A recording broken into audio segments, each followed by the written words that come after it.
நம்ம சேனலை சப்ஸ்கிரைப் பண்ணும் அனைத்து நல்ல உள்ளங்களுக்கும் வணக்கம். இன்னைக்கு என்ன ரெசிபி கொண்டு வந்திருக்கேன்னு சொல்லுங்க பார்ப்போம்.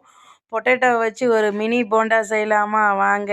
அதுக்கு தேவையான மெயின் இன்க்ரீடியன்ட்ஸு உருளைக்கிழங்கு தாங்க. உருளைக்கிழங்கு நல்லா தோல் சீவிக்கலாம். தோல் சீவிட்டு பீஸாக மிக்ஸி ஜாரில் நறுக்கி வச்சுட்டு கொஞ்சோண்டு ஒரு கப்பு அரிசி மாவு இவ்வளவும் எடுத்து நம்ம மிக்ஸ் பண்ண போகிறோம். மிக்ஸ் பண்ணதுன்னா மிக்சியில் அரைக்க போகிறோம். இதை அரைச்சி வச்சுட்டு தான் நம்ம அடுத்து போண்டா சுட போகிறோம். காலையில் எனக்கு வீடியோ போட முடியல. எல்லோரும் காலையில் வீடியோ மிஸ் பண்ணியிருப்பீங்க. ஏன் போட முடியலன்னா இன்றைக்கி ஆர்டர் கொஞ்சம் அதிகமாகவே வந்துருச்சு. அதை பேக் பண்ணி அதை கொரியர் பண்ணுறதுக்கே நேரம் சரியாயிட்டு, அதனால் காலையில் வீடியோ போட முடியல. நேரம் கிடைக்கிற நேரம் கண்டிப்பாக உங்களுக்கு நான் காலைல வீடியோ அப்லோட் பண்ணுவேன்.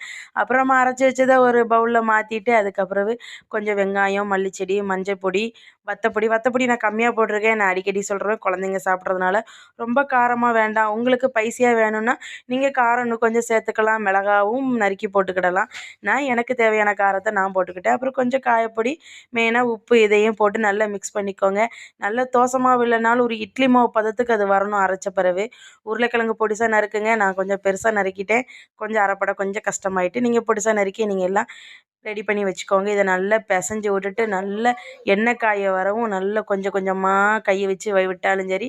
நான் கையை வச்சு விட்டேன். அது ரொம்ப குளு குளுன்னு வந்த மாதிரி ஆயிட்டு, அதனால் பார்த்தேன் ஒரு குட்டி குழிக்கரண்டி எடுத்து அதை வச்சு விட்டு கொஞ்சம் கொஞ்சமாக கொறி கொறி ஊற்று மினி அப்பளம் ரெடி ஆயிட்டு. மினி அப்பளம் இல்லை, மினி பொட்டேட்டோ போண்டா. நான் எடுக்கிறது அப்பளம் மாதிரி இருக்கிறனால டக்குன்னு அப்பளம்னு வந்துருச்சு. சரி, நம்ம வைக்கிற ரெசிபிக்கு நம்ம வைக்கிறதான பேர் என்ன. வீடியோ பிடிச்சிருந்தா லைக் பண்ணுங்கள், ஷேர் பண்ணுங்கள், சப்ஸ்கிரைப் பண்ணுங்கள். மெயினாக இந்த டிஷ்ஷை ட்ரை பண்ணுங்கள்.